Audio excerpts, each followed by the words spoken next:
올해가 최초로 진행되는 수출입 동향 이번 달도 돌아왔습니다. 오재영 연구원님과 함께합니다. 안녕하세요. 네, 안녕하세요. 매크로 전망을 하고 있는 오재영이라고 합니다. 네, 반갑습니다. 아니 벌써 8월 달이에요. 네. 시간이 너무 빠른 것 같아요, 연구원님. 일하다 보니 그쵸? 거의가 거의 끝나가는 느낌인데. 아니 이렇게 덥고 코로나가 심한데 어떻게 잘 지내고 계셨나요? 열심히 하고 있었습니다. 그렇습니다. 그래도 건강 조심하시고요. 그렇죠?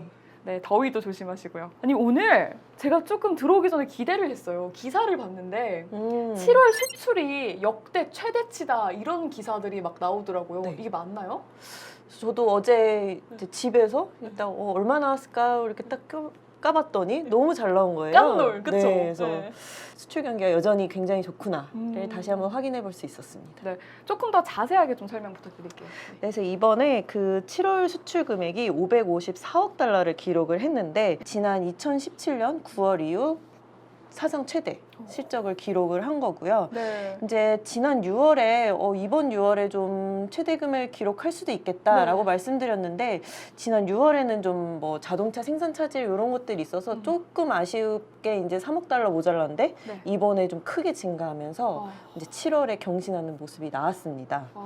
그러면은 조금 더 구체적으로 7월 수출이 어떻게 전개가 됐는지 조금 하나하나 짚어주세요. 네, 그래서 이제 그 숫자를 좀 보시면요. 네. 네, 수출이 이제 29.6% 증가를 했는데 사실은 이 그래프로 보면 5월 정점을 찍고 좀 내려오는 모습이에요. 네. 그래서 뭐 수출이 이제 5월이 가장 최고고 뭐 떨어지는 거 아니냐라고 보실 수도 있는데 이게 그 기저효과로 인해서 2020년 5월 때 워낙에 수출이 안 좋았기 때문에 이제 올라왔던 모습이 있고요. 네. 금액으로 보면 아까 말씀드렸듯이 계속해서 수출 금액이 늘고 있어서 되게 좋은 흐름이다라고 보시면 좋을 것 같고요. 이제 네. 그 경제 지표를 볼 때 우리가 예상한 수준의 경로보다 좋은지 안 좋은지가 가장 핵심인데 네. 지금 6월도 그렇고 7월도 그렇고 계속해서 생각한 경로보다 수출이 좀 잘 나오는 그런 흐름이 계속되고 있습니다.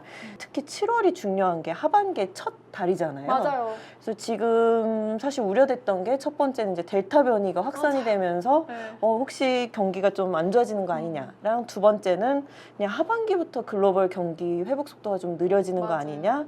그리고 마지막으로 이제 선진국이 소비를 그 서비스 소비로 이동하면 네. 이제 국내 수출은 좀 타격이 있는 거 아니냐. 맞아요. 이런 것들이 좀 여러 가지가 우려가 있었는데 네. 이번 7월 수출로 보면 다 괜찮았기 때문에 이제 하반기 수출도 금액적으로 계속 늘 수 있는 환경일 것 같다라는 걸 다시 한번 확인해 볼 수 있었습니다.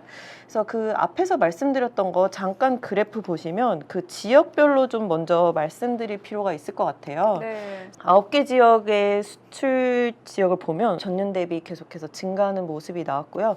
말씀드렸듯이 이제 델타 변이가 그 아시아 지역, 그래서 뭐 아시아 쪽에 좀 델타가 많이 나오고 있는데 네. 이번 수출 보면 아세안으로의 수출이 역대 최대를 경신을 했고요. 또 하나는 이제 미국으로의 수출이 또 이번 7월에 최대 실적을 기록을 했거든요. 그래서 뭐 미국이 마스크를 벗고 이제 서비스 소비를 하면 뭐 네. 한국 수출이 둔화되는 거 아니냐라고 했을 때 지금 뭐 그런 거랑 상관없이 미국향 수출도 좋았다라고 정리해 볼 수 있겠습니다. 알겠습니다. 좀 그럼 구체적으로 어떤 품목들이 늘었는지 좀 살펴보면 어떤 게 네. 있을까요? 그래서 이제 이 품목들이 아무래도 우리 산업들 그리고 저희가 이제 많이 보는 코스피랑 연관이 되기 때문에 좀 자세히 살펴볼 필요가 있는데 저희가 이제 보통 모니터링하는 15대 품목들 수출 같은 경우는 모두 지금 전년 대비 증가세를 계속해서 보이고 있어요. 그래서 일부 이제 뭐 선박이나 그 무선 통신기기 이런 것들을 이제 한 자릿수대 증가를 보였지만 대부분의 이제 주요 품목들이 다 두 자릿수대 증가를 하면서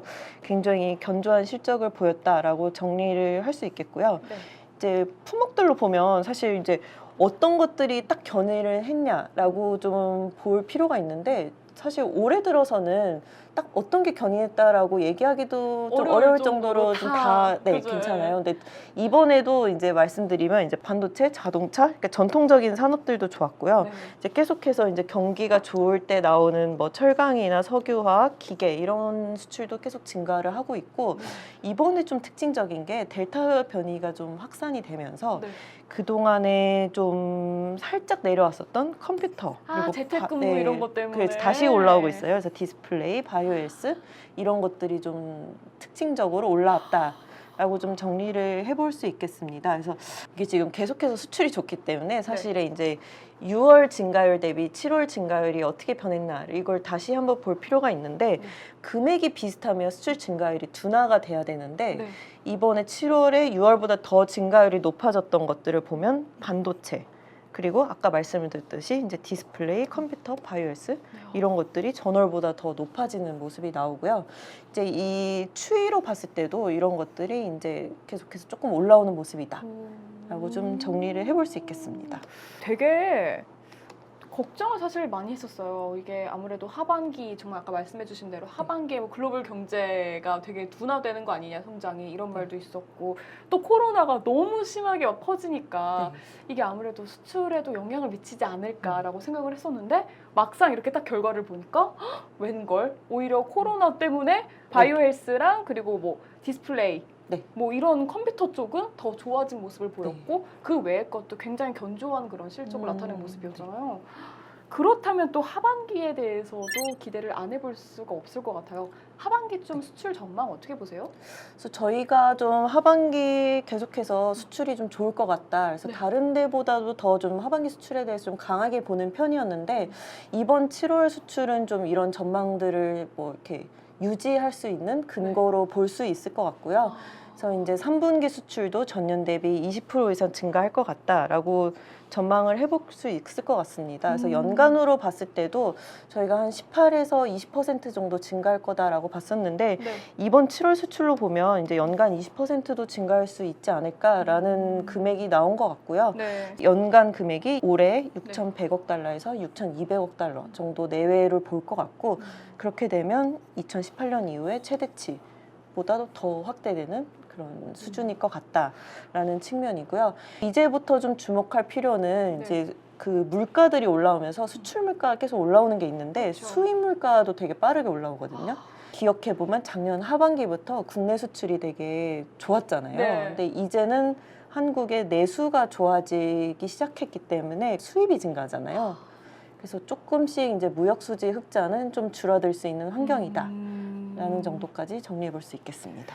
상반기보다는 조금 줄어들 가능성이 있다. 요거는 조금 체크해 볼 필요가 있다. 이렇게. 근데 이제 덧붙이면 무역 수지 흑자는 줄어들 수 있는데 이게 이제 경제적으로 봤을 때는 내수가 좋아지는 거구나라고 볼 수도 있기 때문에 이제 좋게 해석할 수 있을 것 같습니다. 알겠습니다. 이렇게 해서 저희 좀 다음 달 수출입 동향은 어떤 모습일지 기대를 해보면서 이번에는 여기서 마무리를 좀 해보도록 하겠습니다. 좋은 말씀 감사합니다. 네, 감사합니다.